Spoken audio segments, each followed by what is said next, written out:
بسم الله الرحمن الرحيم الحمد لله رب العالمين والصلاة والسلام على خاتم الأنبياء أشرف المرسلين وعلى آله وأصحابه أجمعين أما بعد.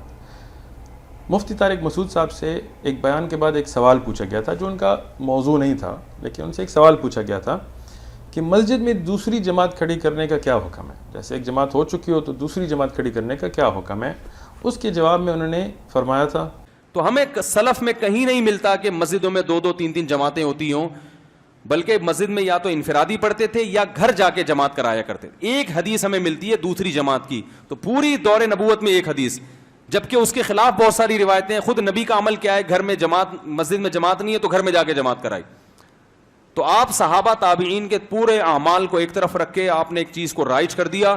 اپنے جواب میں مفتی طارق مسعود صاحب سے کچھ ادلہ، کچھ دلائل رہ گئے تھے. انسان سے بھول جاتی ہے ایک بات، تو اس میں ایک نصیحت کے بطور ہم نے ایک ویڈیو بنائی تھی اور اس میں ہم نے یہ ادلہ، یہ دلائل پیش کیے تھے. ابو سعید الخدری رضی اللہ عنہ کی نبی علیہ السلام کی حدیث، ابو بکر رضی اللہ عنہ کی نبی علیہ السلام کی حدیث، انس ابن مالک کی حدیث، عبداللہ ابن مسعود کی حدیث. اس کے آگے آپ دیکھیں تابعون سے عطا، ادھر عطا کی حدیث، اسی روایت میں عطا نے بھی دوسری جماعت پڑھائی ہے. حسن البصری کی روایت. یہ ساری روایتیں دیکھ کے آپ یہ کیسے کہہ سکتے ہیں کہ صرف ایک دفعہ پورے اسلاف کے دور میں ایک دفعہ ہوا.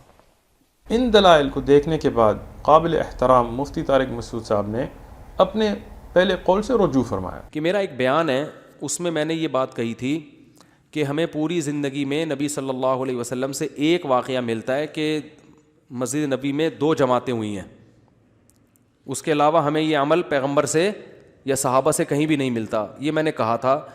امریکہ میں مفتی عثمان نام کے ایک بڑے عالم ہیں، فقہ حنبلی کو فالو کرتے ہیں. انہوں نے مجھے یوٹیوب پہ کلپ بھی بنایا، مجھے براہ راست ان سے میری بات چیت بھی ہوئی. انہوں نے مجھے 2-4 روایتیں اور بھی دکھا دیں کہ صحابہ کے دور میں بھی دوسری جماعت ہوئی ہے.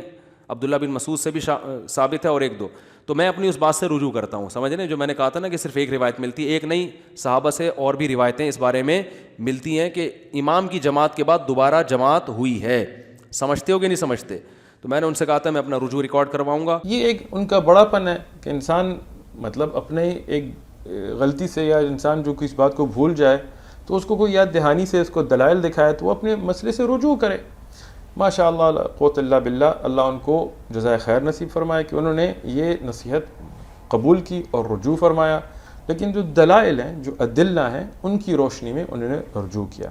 اب جہاں تک یہ مسئلہ رہا اس میں بھی کچھ تفصیل بیان کرنا چاہتا ہوں.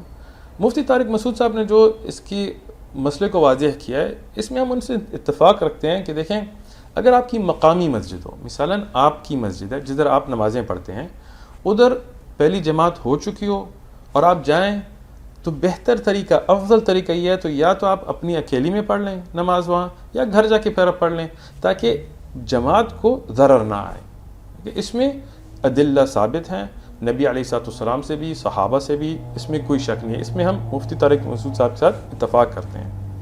اس مسئلے کو تھوڑا اور واضح کرتے ہیں. دوسرا ایک طریقہ یہ ہوتا ہے کہ اگر انسان کسی اور کی مسجد میں جائے، مثلاً آپ کسی اور علاقے میں ہیں، آپ کی عموماً مسجد نہیں ہے، آپ کو نہیں پتہ جماعت کتنے بڑے کھڑی ہوتی ہے، آپ وہاں جائیں تو جماعت ہو چکی ہو، تو پہلی جماعت کو کوئی ضرر نہیں ہے.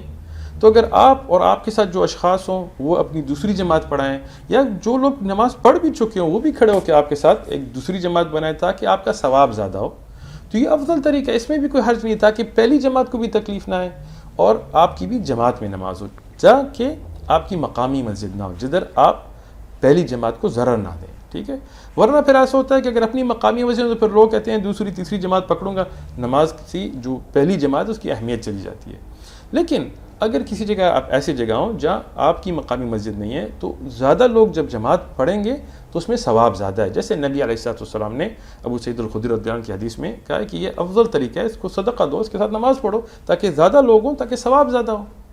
اسی طرح اگر مسافری جماعت مسجد ہے، ایسی مسجد ہو جدھر مسافروں کی، جیسے بس اڈا ہوتا ہے یا جیسے جہاز کے اڈے پہ یہ ایئرپورٹ وغیرہ پہ ہوتا ہے، ادھر تو ویسے بھی ایسی جماعت نہیں کھڑی ہوتی، تو ادھر آپ کی بس جانے والی ہے، آپ کے ساتھ کچھ اشخاص ہیں، آپ جائیں ادھر، آپ نماز جماعت میں پڑھیں، اس میں افضل طریقہ ہے.